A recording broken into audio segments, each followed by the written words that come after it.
There are many tanks, and they are all different. Big, small, with a gun and with two guns. Hundreds of vehicles. However, any tank has just two special roles in battle. It either hides or looks for other tanks. To become a successful hunter in World of Tanks, even the mouse needs to do both. Looking for the enemy while hiding from them is a science. Luckily, you can learn it with the help of just two things: the battle button and this video. The video where we delve into the interaction between view range and concealment. All vehicles have their tools to either spot or hide. You can affect some of them, but not others. Just like a movie starts with a trailer, tank concealment starts with checkpoints which determine when the enemy is spotted and when your position is revealed. Each vehicle has 7 checkpoints. 5 of them are purely visibility checkpoints, and the remaining 2 are also view range ports. Their arrangement on tanks follows the same principle. There are visibility checkpoints on all hull sides, and one at the point where the gun is attached to the turret. One view range port is at the center of the vehicle at the top, and the other is at the point where the gun is attached to the turret. The latter is a dynamic port and moves together with the turret. View range ports emit vision rays that search for enemy checkpoints within a radius of 50 to 445 meters. If the enemy concealment value is not enough to hide them, they will be spotted. This is also affected by obstacles. For example, destructible objects hide vehicles, but only until they're no longer intact. Indestructible objects and bushes hide vehicles so long as they are between you and the enemy. Vehicles taking part in battle, or their carcasses after they have been destroyed, don't hide your tank at all. We cannot see how all these checkpoints interact, but for the server, this is a whole web of events which inextricably links the one who spots with the one who is spotted. The vision rays from the view range ports hit only the visible checkpoints of the enemy vehicle. The number of emitted vision rays is limited only by the number of enemy vehicles in battle. This rule works in the opposite direction as well. Knowing how this works is valuable information in real battles. If you need to spot the enemy during a skirmish, many do it this way. They show their checkpoint first when their view range port is still behind cover. So they are dealt unnecessary amounts of damage, though deservedly. But you can avoid it by using the knowledge you've just received. As we now know, there's a dynamic view range port in the turret that can spot enemies from behind cover. In this way, you can remain hidden and keep your precious hit points. You should always keep this in mind in positional fights. Just remember that not all gun mantlets can withstand hits.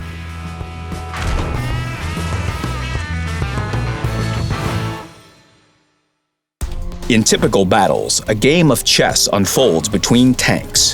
One is on the move, searching, and the other is hiding, not moving. When your vehicle is spotted, the Sixth Sense perk activates in 3 seconds. To disappear completely, you need to move far enough away or hide behind cover, making sure the enemy cannot see you. Then count the standard 10 seconds of spotting using the counter in the corner. But there are nuances. If the enemy has improved radio set equipped in a certain slot, you will be spotted for 12 seconds. If you add the trained crew perk and the directive for it, the spotting time can reach 16 seconds. You need to keep this in mind when you roll out to fire at the enemy again after you've been spotted. Now when you know that spotting time may be almost 2 times higher, you can punish the enemy who spotted you. But first, you need to find them.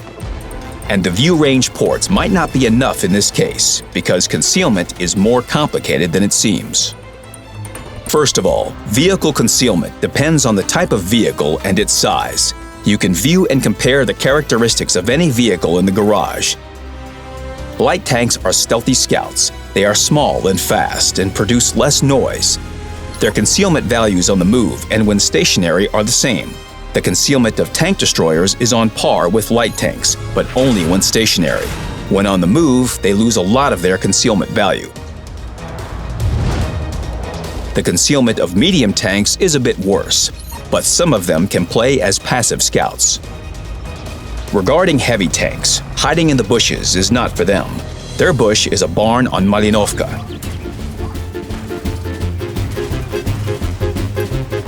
In fact, concealment is an adjustable parameter that can be increased in different ways. First of all, by applying camouflage to a tank. The idea of putting paint on tanks to camouflage them appeared at the end of World War I.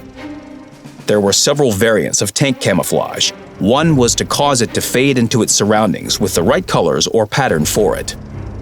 Another variant of camouflage was applied to break the familiar vehicle geometry and confuse enemy gunners. It was often enough to camouflage only a part of the tank to hide its outlines. This was quite effective. The same feature is also implemented in the game. When applying a camouflage only to the vehicle's hull, the largest part of the tank, it receives the full bonus to concealment. That's why there's no need to paint the whole tank, but that doesn't stop it being something you still want to do. In real life, tank crews also contributed greatly to a vehicle's concealment. For example, more experienced tankers had a more qualitative approach to applying camouflage on their vehicles. In combat, they could disguise their tank well in the field or sneak up on the enemy using the terrain. Crew experience in the game is also important because it directly contributes to the vehicle concealment. This is about the natural cover directive and concealment skill that the crew trains over time. If this skill is trained, you can additionally increase your vehicle's concealment with the help of the Brothers in Arms perk, improved ventilation, and consumables. They won't affect vehicle concealment if the concealment skill is not trained. Equipment also helps to improve the tank's concealment. For example, camouflage net. Just like its real prototype, it perfectly masks a stationary tank. In real life, when tankers deploy a camouflage net at a stop, the true outlines of the vehicle become hidden, and it fades into the surrounding environment. In the game, the crew can deploy a camo net in just 3 seconds. In reality, the muzzle blast and propellant gases from the shot expose the tank. This is displayed in the game in a similar way. The effect of camouflage net becomes minimal when firing a shot, and the shot also affects the surrounding vegetation. The bushes within a 15-meter radius lose their masking effect. You need to keep a greater distance from such vegetation in order to maintain the concealment effect when firing. You can measure the distance using sniper mode. If a bush becomes non-transparent, you're at least 15 meters from it. Low-noise exhaust system also increases the vehicle concealment. In real life, it was the whole set of measures to reduce the amount of noise the tank made. The vehicle's modules were replaced with less noisy ones. Better mufflers were installed. Electrical engines were used to keep a stationary vehicle in a suitable combat condition. All these changes help tanks to set up effective ambushes or perform stealthy flanking maneuvers, catching the enemy off guard. In the game, the low-noise exhaust system logically provides a bonus to concealment when both on the move or stationary. But when equipped together with the camouflage net, the concealment values do not add together. Only the largest bonus will be active, which depends on the situation. You can also additionally mask your tank by hiding it in vegetation. This increases concealment in addition to the crew and equipment. The concealment coefficient depends on the density and amount of vegetation between you and the enemy. The maximum value of concealment cannot exceed 80%. If your vehicle is equipped with the Commander's Vision system, this will help reduce this value for the enemy. What does it mean in practice? When there are several thick bushes between you and an enemy vehicle, you both get additional concealment from them. The Commander's Vision system reduces the total concealment bonus your enemy gets in this way. Even if there are thickets of bushes in front of you, it won't decrease this effect. The bonus for concealment provided by trees is reduced in the same way, but there's one nuance. When a tree stands, it provides concealment only if your vehicle is at the tree's crown level. You need to fell it, and then it will mask your tank like a bush. You don't need to fell fir trees. It's important to remember that your visibility checkpoints shouldn't stick out from behind vegetation when taking position in a bush or behind a fallen tree. It's easy to check this. Just turn the camera and look at your position. But what if a bush is not what it seems? And indeed, this is the case on the server side. The bush has a slightly different shape there, and this shape is used to calculate the interaction of vegetation with the vehicle's visibility checkpoints. Concealment in a bush is not affected by the location of your visibility checkpoints inside it. Just make sure that they are all hidden behind the bush in relation to the enemy to not get spotted accidentally. Another unique feature of the commander's vision system is the reduction of the enemy vehicle's concealment on the move. It's most effective against light tanks. The equipment breaks the familiar foundations and neutralizes their bonuses to concealment on the move. Now it will be more difficult to change position in the bushes and not get spotted. This will help bring some overconfident light tanks back down to earth. But it's easier said than done. To find a well-concealed tank, you need to understand how the view range works. The first tanks just had vision slits in their armor. This was ineffective and unsafe. As tank building developed, vision devices with protective glass appeared. They didn't provide great vision at that time, but it improved survivability. During World War II, the triplexes were made of high-quality materials, and their number in the tank allowed all crew members to monitor the situation in all directions. But the quality of vision devices wasn't the only thing that defined a vehicle's view range. An experienced commander also played an important role. When rolling out to battle, they were ready for anything, be it noticing the glare from enemy vision devices or discerning a camouflaged tank among the bushes. The view range of a tank in the game is the sum of all these real-life phenomena. You can see its value in the garage in the spotting section. The maximum distance at which a vehicle can spot the enemy is 445 meters. When view range is improved, everything above this value will work as a revealing effect. This is a tank's ability to spot enemies more effectively within the 445-meter radius. That's why the increased view range of an opponent is the main threat to a fully concealed tank. The higher the view range, the greater the distance at which we can spot an enemy tank. View range is affected by a trained crew and its skills, modules, consumables, equipment, and directives. Examples of equipment which improves view range of the game are coated optics and binocular telescope, which have their real-life prototypes. In reality, coated optics means the improved transparency of standard optics, thereby improving the vision. Regarding the binocular telescope, it was a separate V-shaped optical device that increased the vehicle's view range by elevating its vision point.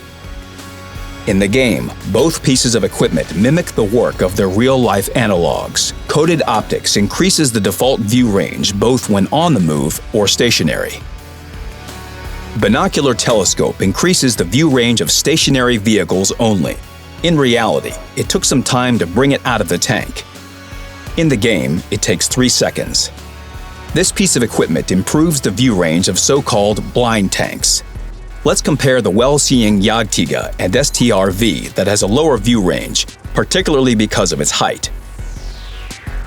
That's why having equipped the Swedish STR-V with the binocular telescope will increase its view range by improving its visibility.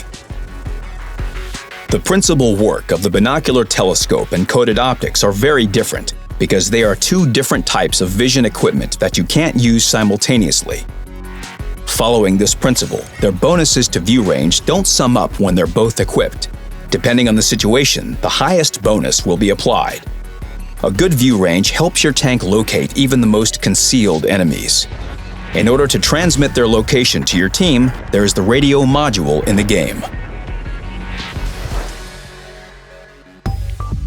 Radio communication was one of the cornerstones of battle, allowing tank crews to react more quickly in combat, therefore affecting the outcome of the battle. In the game, the radio mechanics mimic the communication principle in reality. All Allied vehicles exchange data with each other within the range of their radios. In the game today, the radio is very important only at low tiers and on big maps in such modes as Grand Battle or Frontline. It's important to know how the radio works in the game so that your actions are more effective. For example, if an ally is out of your radio range and spots an enemy, you won't see that enemy vehicle. Even if there's another ally between you, whose radio range radius intersects with both yours and that of the distant ally, you will still not be able to see the opponent, because the tank in between does not act as a relay. So you'll need to come closer to support your ally. It's crucial to not only cause damage in the game, but also help others do it, thus increasing your own effectiveness in the battle and bringing victory closer. You can support your allies in several ways. Spot the enemy and get damage upon your spotting, which is divided between the allies who spotted the opponent. Knock off the enemy's track and get assisted damage, which is divided between the first player who immobilized the enemy vehicle and the last player who prolonged the track damage. When artillery fires, the first player who stuns the enemy gets the higher assistance value. If other SPGs fire after that, they will divide the damage to the stunned enemy vehicles. Only one type of assisted damage will count in the results, the one that is the highest.